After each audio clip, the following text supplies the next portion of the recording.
ஏம்பல் ஞாபகம் வச்சுங்க. ஏம்பல். இனியவர்களே, இப்பொழுது நாம் சிவகங்கை புதுக்கோட்டை மாவட்டங்களுடைய எல்லை பகுதியிலே இருந்து கொண்டிருக்கிற ஆவுடையார் கோயில், அந்த ஆவுடையார் கோயிலிலிருந்து ஒரு 15 கிலோமீட்டர் தூரத்தில் இருந்து கொண்டிருக்கிற ஏம்பல் என்கிற சிற்றூரில் இருந்து உள்புறமாக இருந்து கொண்டிருக்கிற சிறுகானூர் என்கிற கிராமத்தினுடைய ஒரு அடர்ந்த முள் காடுகள், அந்த கருவ முள் காடுகள் என்று சொல்லப்படுகிற நீட்டான முள்கள், அதில் அப்படியே பட்டா பத்திக்கிட்டு வந்துடும் போல இருக்கு, அந்த அளவுக்கு நீளமான கருவ காடு.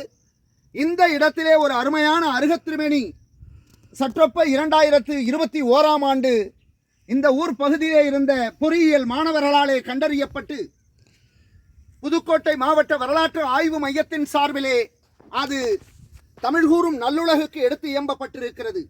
இங்கே இருக்கக்கூடிய அற்புதமான அருகர் சற்றொப்ப 9 அல்லது 10ஆம் நூற்றாண்டு அளவை சேர்ந்தவராக காணப்படுகிறார்.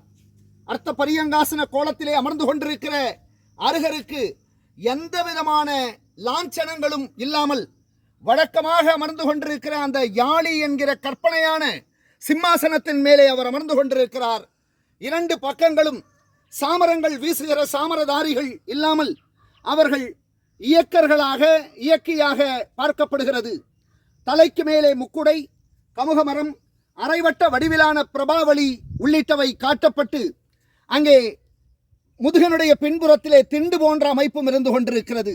உள்ளூர் மக்கள் மிகவும் பயபக்தியோடு இந்த ஆலயத்திற்கு இந்த அருகரை தரிசிப்பதற்காக இங்கே வருவதாக உள்ளூரிலே குறிப்பிட்டார்கள்.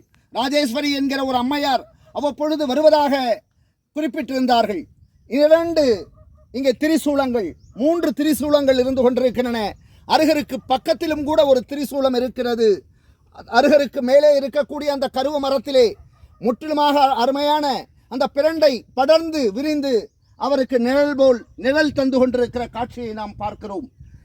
அவ்வளவு சீக்கிரமாக யாரும் எளிதில் வந்துவிட முடியாத அளவிலே இருந்து கொண்டிருக்கிற எந்த விதமான இடருக்கும் ஆளாகாமல் உள்ளூர் மக்கள் பயபக்தியோடு வணங்குவதன் காரணமாக இங்கே பல மணிகளை கட்டியிருக்கிறார்கள்.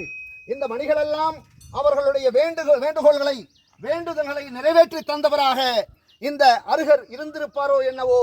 அவர்களுடைய வேண்டுதல்கள் நிறைவேறியவர்கள் எல்லாம் பலவிதமான தங்களுடைய பிராயச்சித்தங்களை இங்கே செய்திருப்பதற்காக அவர்களுடைய பெயரோடு பொறிக்கப்பட்டிருக்கிறது. இந்த இடமும் கூட ஒரு அருகர் ஆலயம் இருந்து பின்னாளிலே அது அழிவு பெற்றிருக்கக்கூடிய வாய்ப்புகள் இருக்கிறதோ என்பது போன்று அங்கே இருக்கக்கூடிய அந்த பாறை திட்டுக்கள் அவையும் காணப்படுகின்றன.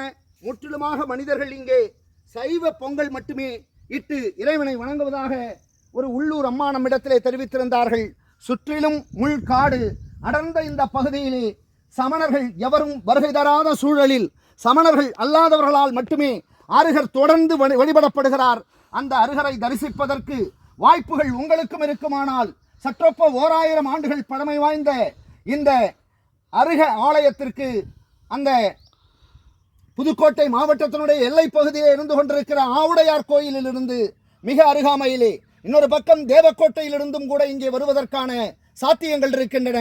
வாருங்கள், ஒரு நாள் தொன்மை தமிழ் சமணத்தினுடைய அடையாளங்களிலே மிகச்சிறப்பாக பலருக்கும் வேண்டுகோள்களை நிறைவேற்றி கொண்டிருக்கிற குண்டோடி காளி என்கிற பெயராலே இந்த திடல் அழைக்கப்படுகிறது. பார்த்தீங்கன்னா மிக அருமையா தெரியுது.